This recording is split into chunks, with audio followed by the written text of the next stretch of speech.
السلام عليكم. بسم الله الرحمن الرحيم. يا رب ديم في وشنا القبول.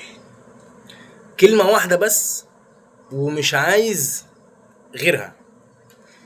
هاتلي راجل ذكر ابن ناس متربي على طبلية ابوه بالاصول، ارجل من انجبته مصر كابتن محمد ابو تريكة. اسمع كابتن محمد ابو تريكة قال ايه امبارح في افتتاحية كاس العالم في ماتش جنوب افريقيا والمكسيك. احلى تنظيم واحلى كاس عالم. افشل كاس عالم بقى اللي هنشوفه، لان المشاكل بدات.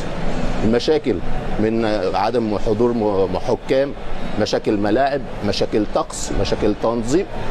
ورونا نفسكم، ورينا نفسك يا هوجا بروسيا اللي بتلعب الافتتاح، يا اللي عملت حمله على منتخب المغرب وبلد المغرب في تنظيم كاس الامم الافريقيه.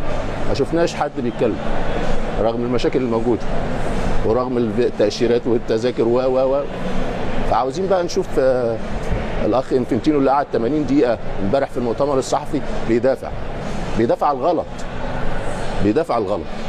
فالان اللي عايز يغسل سمعته ينظم كاس عالم. بلد مشارك في اباده في غزه، الان كاس العالم عاوز يغسل هذا السمعه.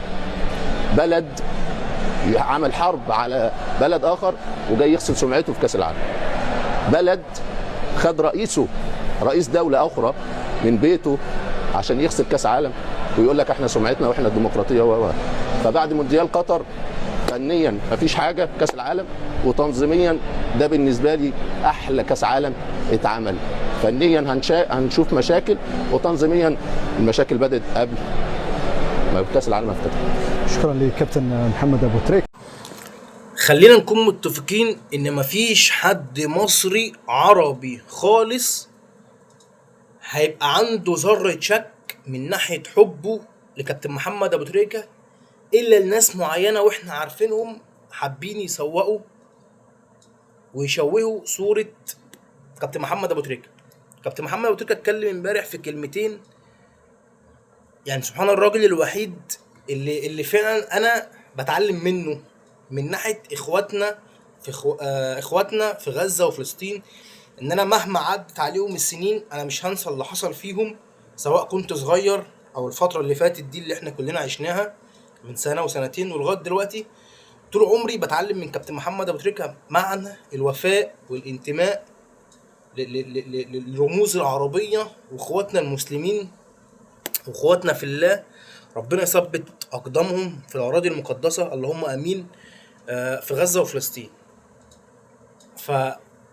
فمفيش كلام تاني اقوله، مفيش اي وجه مقارنه ما بين كابتن محمد تريكة واي حد تاني. اي حد سواء كان عاشر كابتن محمد ابو تريكة فهو محظوظ وليه كل الاحترام وليه كل الفخر انه عرف حد في حياته اسمه كابتن محمد ابو تريكة. مفيش حد سمع عنه، مفيش حد في الاول في الاخر حتى الاعمال الخيريه او الانسانيه بيعملها في المستخبي عمره ما طلع يتكلم عليها.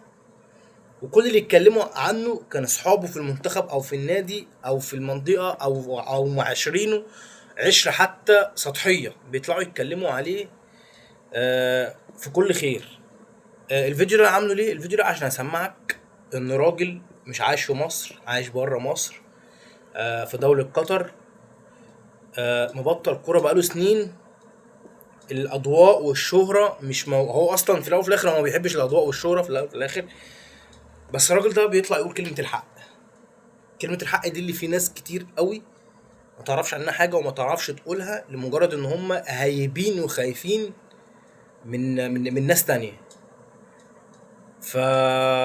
كابتن محمد أبو تريكة هنفضل طول عمرنا، الجيل بتاعك والجيل اللي بعديك والجيل اللي قبليك هنفضل نتعلم منك، وهنفضل عارفين ان انت فخر العرب، وعارفين ان انت قدوة اي حد في الدنيا يفتخر ويتشرف ان هو يتكلم بس عن كابتن محمد ابو تريكة. السلام عليكم.